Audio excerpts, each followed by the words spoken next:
I was wondering, what would happen if you took the world map in Super Mario 3D World and you made it into a regular level? So I replaced Super Bell Hill with the World 1 map. I positioned it so that you start at the beginning of the World 1 map, but we're actually in Super Bell Hill right now. And right from the start, things are already pretty weird. You'll notice that the music from Super Bell Hill is playing, but the music for the World 1 map is also playing on top of that. You can't enter any of the levels or interact with any of the mini-bosses. At first, it looked like I wasn't going to be able to make it over to the next part of the level here. I was wondering if you could climb up these steps, but the collision made it impossible to get up here. I also wasn't able to jump off the map this way. I tried to do a spin jump here and dive, and I somehow made it onto a ledge up here, so I was able to walk over to the next part of the level. You'll notice that you could clip through the level models that you normally use to enter the levels. I wanted to see if you could stand in the center of these levels, but you get pushed away from it when you get close to it.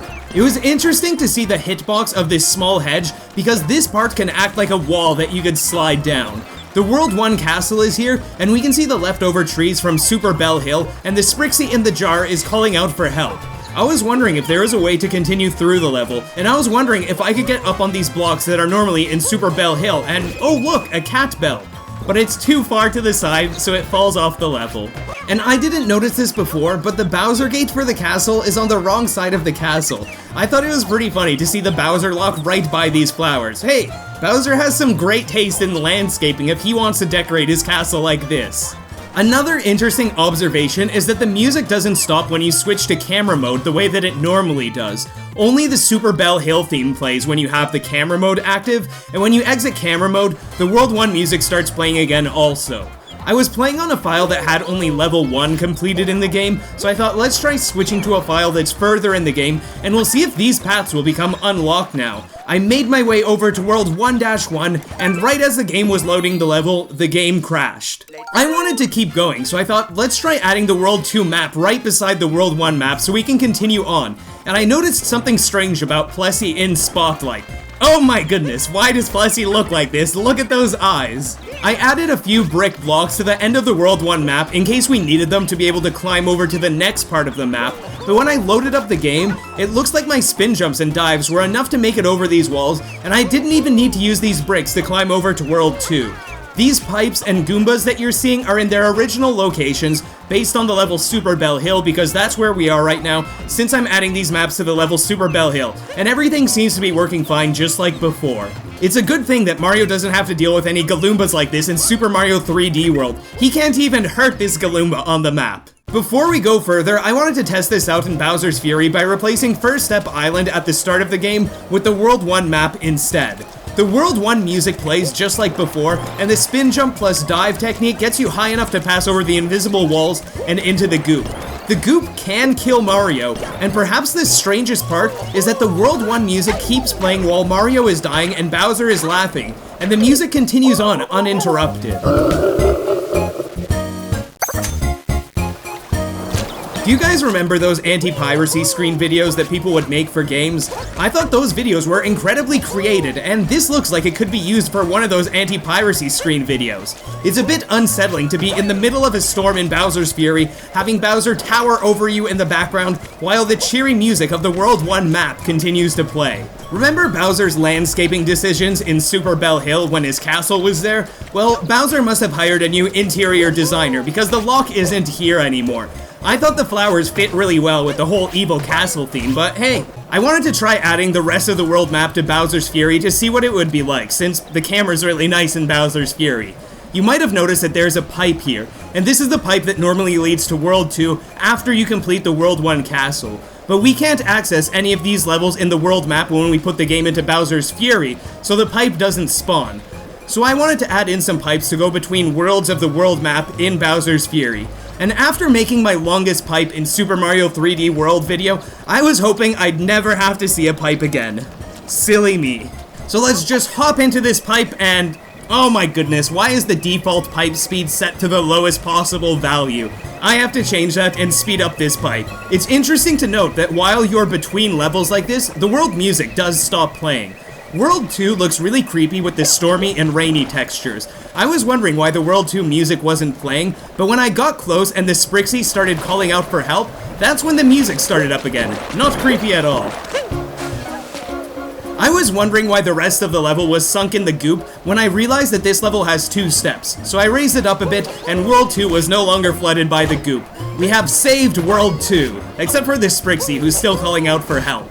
There's normally a step that appears here that lets you climb up to this higher part of the level, so it might not be too surprising that there's an invisible wall that prevents you from going between the higher and lower parts of the level. But you know what was surprising? Even though I copy-pasted a pipe with increased speed, it still defaulted to slow speed again, so I have to speed up this pipe again.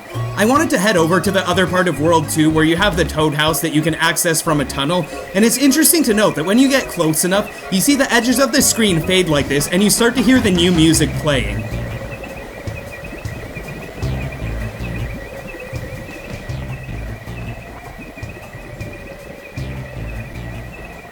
This is a pipe that you can't enter because it acts just like all of the other levels in the world map where you press A to enter them. Even if you try to ground pound into the pipe, you're pushed away from the center of it, just like what happens if you try to ground pound into a regular level. When we made it over to World 3, the underground theme was still playing. I tried to jump out into the goop, but there is an invisible wall blocking me. But thankfully, there was a block near the edge of the world here, so I jumped onto the block, did a spin jump, and there we go! And it's funny that that triggered the music to change to the World 3 music. You can't interact with this magic Koopa that's here, just like the other blockade enemies, and I couldn't make it over to the castle because this path here wasn't unlocked yet. I tried going all the way around the castle, but the invisible walls went up too high, and you can't get onto this formation of rocks here as a boost either. I went into a pipe that I added onto the next world, and I was wondering if the spike bars that the spike throws here could damage Mario. And it looks like they can't, they're just decorations, just like the overworld blockade enemies. I decided to use warp boxes instead of pipes here, and there isn't really anything special about the next world. Let's take another warp box to the next world and, oh look, the level didn't load. Let's fix that. And now, we are up in the clouds. I wanted to test if we could jump high enough to make it off the level, but the game gave me a hand by unloading the level, so I just fell. We are getting closer to Bowser now, and in this level, you're not able to jump high enough to make it into the lava, and I was wondering if these fireball enemies would hurt Mario. And it looks like Mario just sinks through this part of the level because there's no collision here. I wanted to try redoing this test to see if the fireballs would hurt Mario, and that's when I realized, oh, the fireball enemies aren't even coming up. At least now I got to confirm that there's no collision on this part of the castle here. And there's no collision on this part of the castle here either.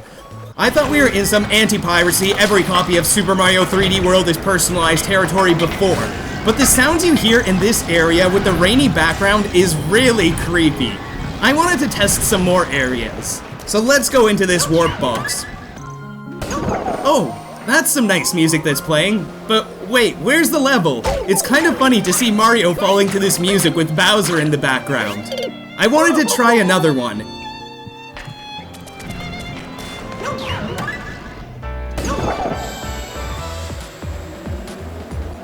This music is so strange to hear with Mario falling and Bowser in the background like this. But this time, when Mario falls into the goop, he can luckily make it to shore because he's close enough to another island. Maybe Mario will decide to start his new life here. And if you thought Champions Road was tough before, look at this. You don't even get a shot at entering the level here. If you are interested in seeing more of what is possible in games through both regular gameplay and hacking, you're welcome to check out my other videos and you might find something that you enjoy. Thank you so much for watching this video. I hope that you all have a fantastic day and take care, everybody.